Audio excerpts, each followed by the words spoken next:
Ya, kembali bersama kami di MNC News Now, pemirsa, dan kita masih membahas bagaimana terkait kenaikan harga energi dan pangan yang bikin pusing ya. Ini OTS-nya atau headline kita udah bikin pusing karena memang kita tahu bahwa hal-hal terkait komoditas primer seperti itu sangat dekat dengan kehidupan kita pribadi, khususnya kita semua. Dan kalau bicara hal-hal pangan seperti tadi LPG, tahu, tempe juga dan juga daging ini sangat erat dengan konsumsi sehari-hari. Dan saya masih berbincang dengan Pak Herman Khairon, anggota Komisi 6 DPR RI, dan juga Mbak Aisyah Rahbini, ekonom dari Indef.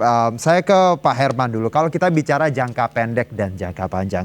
Jangka pendek yang dilakukan pemerintah, kita tahu Pak, ada intervensi terkait harga minyak goreng kemarin yang ada ambang batasnya. Tapi sepertinya tindakan atau langkah ini tidak cukup berhasil karena sampai saat ini minyak goreng masih langka di beberapa tempat dan harganya pun bervariasi. Sementara untuk tahu tempe juga tidak ada solusi seperti itu, dan daging sekarang disusul dengan LPG. Bagaimana Anda melihat atau menyoroti tindakan atau langkah jangka pendek yang diambil pemerintah untuk saat ini, Pak Herman?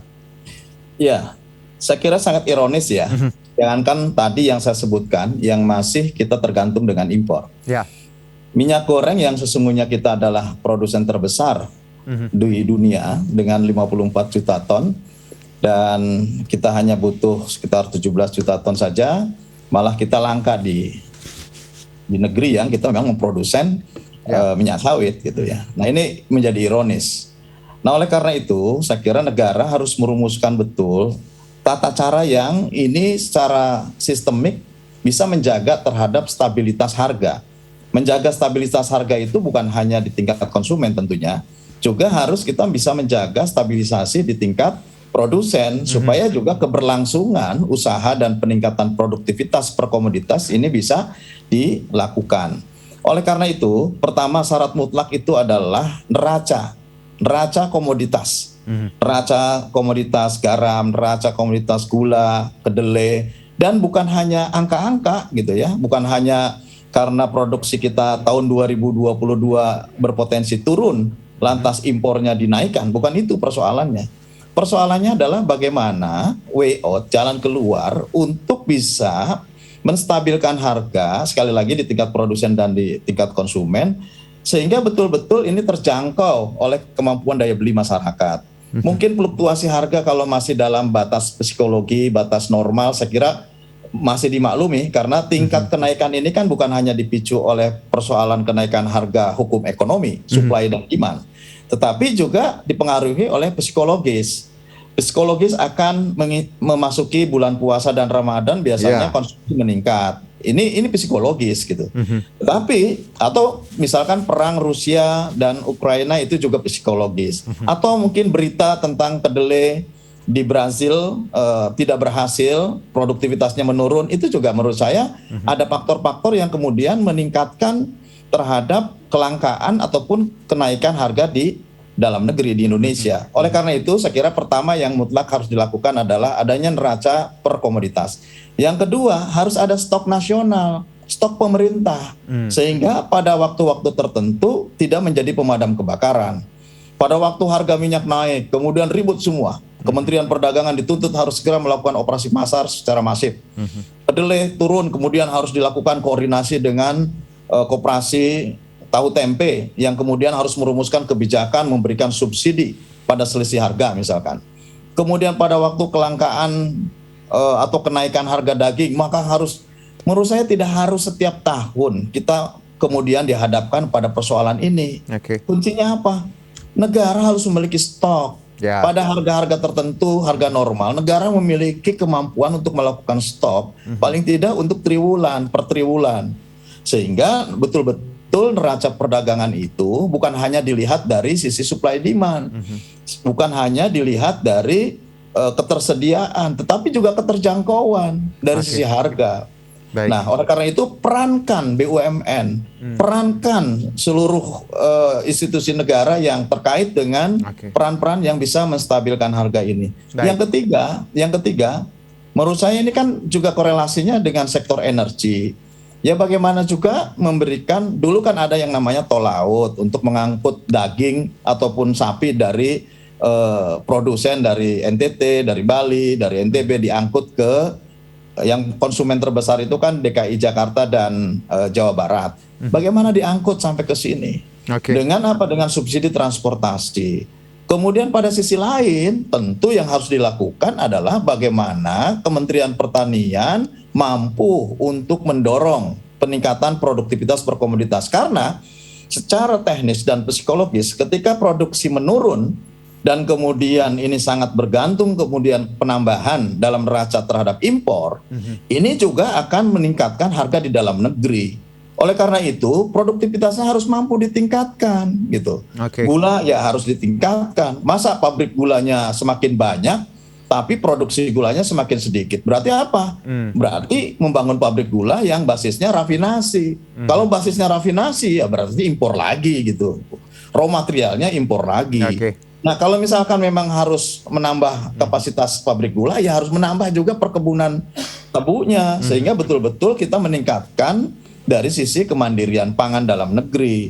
Kita juga harus melakukan ekstensifikasi, perluasan area lahan, gitu. Jangan dulu dipakai IKN, pakai dulu lah untuk pemenuhan pangan, gitu ya.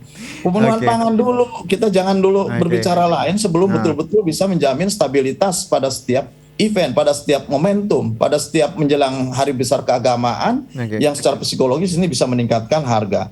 Kemudian diversifikasi ini yang hilang. Yang hilang dari Bumi Pertiwi itu bagaimana kalau pagi-pagi kita cukup makan singkong lah gitu ya. Bagaimana kalau pagi-pagi cukup kita dengan ubi dulu. Sekarang kan harus nasi uduk, bubur ayam, yang semuanya sangat bergantung kepada satu sektoral tertentu gitu. Nah, hegemonitas sektoral ini menurut saya yang juga melemahkan terhadap sistem ketahanan pangan kita. Oleh karenanya kita bangkitkan kembali diversifikasi. Dulu kan ada di Depok, dulu ada One Day No Rice misalkan. Ini kan bagus gitu. Nah, bagus kemana arahnya? Jangan juga ke sagu, jangan juga ke instan. Ini insight yang menarik Pak Herman. Karena somehow bisa nanti kita bisa ke ubi, ke pisang goreng. Dulu begitu, saya waktu kecil makan ya kalau pagi ketemu nasi gitu. Ya, karena secara logika memang simpler better ya. Karena ketika kita melaksanakan atau melakukan sesuatu dengan sederhana ya otomatis akan lebih baik. Karena kalau benar sekali, saya pun kalau sarapan dengan sayur saja udah cukup sebenarnya dengan salad ataupun gado. Satu lagi satu lagi. Kita juga sekarang semakin besar tergantung terhadap gandum gitu. Karena kita beralihnya makan roti, makan ini. Nah, kalau penghasil gandum seperti Rusia nanti, mereka save ya, dia menyimpan komoditasnya, berarti semakin berkurang masuk ke Indonesia, nanti naik lagi tuh harga. Kalau harga itu naik secara psikologis akan menaikkan harga-harga komoditas lain. Baik, Pak Herman, saya ke Mbak Aisyah bahwa kalau kita sama-sama ikuti dialog ya dari awal bahwa masalahnya sangat kompleks bagaimana terkait stok dan juga tadi pandemi dan juga bagaimana kinerja dari BUMN dan juga badan-badan pemerintah untuk menjamin produksi nasional. Kalau dari Mbak Aisyah sendiri dari Indef ada tambahan lain? Ya, benar. Saya tadi menyimak dari Pak Herman beberapa poin saya sepakat sekali ya mengenai bagaimana neraca perdagangan itu memang harus dilihat dari sisi produksi, dari sisi rantai suplainya, tata niaganya. Jadi ketika pada saat harga naik seperti yang terjadi sekarang karena memang volatilitas di luar ya, secara eksternal itu ada resiko. Nah, di sini pemerintah bisa mengatur stok yang harusnya memang dia pegang ketika hal-hal yang tidak diinginkan itu terjadi gitu ya. Jadi memang langsung secara otomatis kita tahu berapa yang harus dikeluarkan dari stok itu gitu. Jadi dengan tidak logikanya pada saat sekarang. kita ibaratnya punya simpanan ketika kita ada ya keadaan yang genting kita bisa keluarkan itu ya Mbak ya, stok tadi. Iya betul, jangan di akhir-akhir seperti ini baru koordinasi antara satu lembaga dan lainnya untuk mengoperasi pasar gitu ya. Intervensinya kedua, seperti itu ya, silakan. Nah, yang kedua adalah, ini adalah program hilirisasi pemerintah ya, yang memang itu ada hal kaitannya juga dengan kenaikan harga minyak goreng gitu. Ketika hilirisasi ini digencarkan gitu ya, kan ada subsidi insentif-insentif yang memang akhirnya kita pada pelaku usaha dari beberapa industri itu berebutan bahan bakunya gitu. Nah ini poin penting yang tadi disampaikan Pak Herman bahwa di sisi hulu memang harus ditingkatkan gitu. Jadi jangan jangan memberikan insentif, tapi hulunya jadi kita hilirisasi, tapi hulunya tidak diperhatikan untuk masalah produktivitas itu sendiri gitu. Oke, jadi agak percuma ya ketika kita cuman ngurusin yang di ujung buntut, tapi kepalanya tidak diselesaikan ya Mbak. Iya, walaupun memang itu baik ya, hilirisasi itu penting gitu ya. Tapi itu tidak permanen pastinya. Itu harusnya permanen untuk jangka panjang ya, untuk hilirisasi nilai tambah dan pertumbuhan ekonomi. Baik, kita tahu sebentar lagi kita akan menghadapi bulan Ramadan, ada Idul Fitri juga, dan ini biasanya harga-harga jelang pangan ya, jelang Ramadan ini pasti akan naik. Mbak Aisyah, apa yang mesti diwaspadai pemerintah dan juga masyarakat terkait nanti jelang lonjakan di bulan Ramadan dan Idul Fitri nanti? Iya, kalau dari sisi pemerintah, karena ini kita menghadapi bulan depan ya, berarti kita membahasnya adalah jangka pendek. Berarti memang harus memonitor harga-harga bahan-bahan pokok ya, karena yang naik nanti pasti tidak hanya dari sisi energi yang kita pantau sekarang, juga gandum misalnya ya, daging sapi yang sudah mulai naik dari sekarang. Pasti nanti ke depan akan banyak komoditas bahan pokok yang akan meningkat ke depan gitu. Nah ini juga harus diperhatikan dan dipastikan supply-nya gitu ke depan. Kalau mungkin dari sisi konsumen harus ini ya, lebih tenang ya untuk menghadapi ke depan gitu. Ekspektasi kita memang sudah dibilang ya bahwa memang ke depan akan naik gitu ya. Jadi agak tetap tenang, karena kalau misalnya tidak akan ada irrational behavior atau perilaku yang irasional, seperti misalnya yang kita lihat ya kemarin minyak goreng dengan itu, dan akan ketika irrational behavior ini meningkat, ekspektasinya sudah berbeda gitu ya. Jadi nanti permintaan akan terus meningkat gitu, dan ada misalnya penyelewengan misalnya menyetok gitu ya. Nah ini meningkatkan harga dan terus meningkat gitu.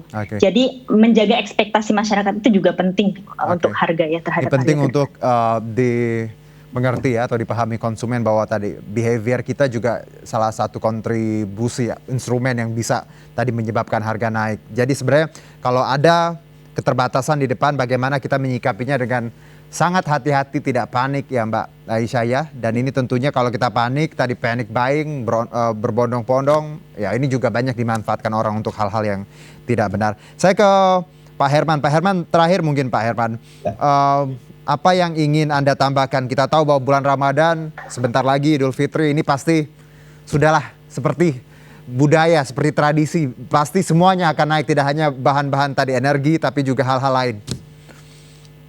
Ya harus dipenuhi seluruh kebutuhan atau demand yang memang dibutuhkan oleh pengguna di dalam negeri ini harus dipenuhi. Bahkan pemerintah kalau bisa ya terus dimasukkan sebesar-besarnya.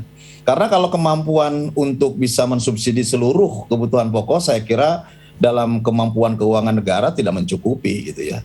Salah satunya ya kita harus harus oversupply sehingga kemudian harga bisa turun. Tetapi satu hal yang memang ini dikhawatirkan adalah ketika harga internasional yang sudah terintegrasi langsung terhadap harga domestik, ini yang kita khawatirkan. Oleh karena itu saya kira ke depan kebijakan afirmatifnya harus lebih jelas. Memang kita bukan negara sosialis, tapi juga kita bukan negara liberalis yang kita memberikan ruang pasar persaingan sempurna, pasar bebas, bukan. Oleh karena itu sebagai penganut ekonomi Pancasila, ya kita harus juga menyediakan ruang-ruang khusus ya, mempersiapkan kemampuan negara, mempersiapkan institusi-institusi, baik itu institusi di bidang energi maupun di bidang pangan, untuk betul-betul mempersiapkan stok pada situasi-situasi tertentu. Ini nggak punya, coba tanya punya stok berapa sekarang kita untuk kedelai? Nggak ada, semuanya ada di korporasi, sangat tergantung dengan swasta. Maka itu saya kira ini sangat mudah sekali dimainkan oleh kartel, sangat mudah sekali dimainkan oleh para pelaku-pelaku usaha di bidang komoditas ini, karena negara tidak memiliki perimbangan. Jika suatu saat memang demand begitu tinggi pada saat supply yang memang agak tersendat, apalagi ada situasi psikologis yang ini menekan terhadap harga di pasaran. Gitu. Baik, Pak Herman, ini menarik sekali perbincangan kita, tapi kita harus akhiri. Tadi saya sempat berpikir bahwa beberapa negara maju ya atau seperti Cina tidak punya, bukan produsen minyak goreng, tapi mereka punya stok yang bagus dan akhirnya punya intervensi tadi ketika harganya Mas memang Juno, di Amerika dan Cina juga inflasi sedang tinggi. Ini Oke. bahaya kalau kita tidak mampu untuk bisa memenuhi seluruh kebutuhan pokok Baik. yang lebih daripada demand gitu ya. Baik, Pak Herman Khairon, terima kasih atas waktu dan insight-nya, dan juga Mbak Aisyah, terima kasih atas waktu dan insight-nya. Salam sehat untuk kita semua.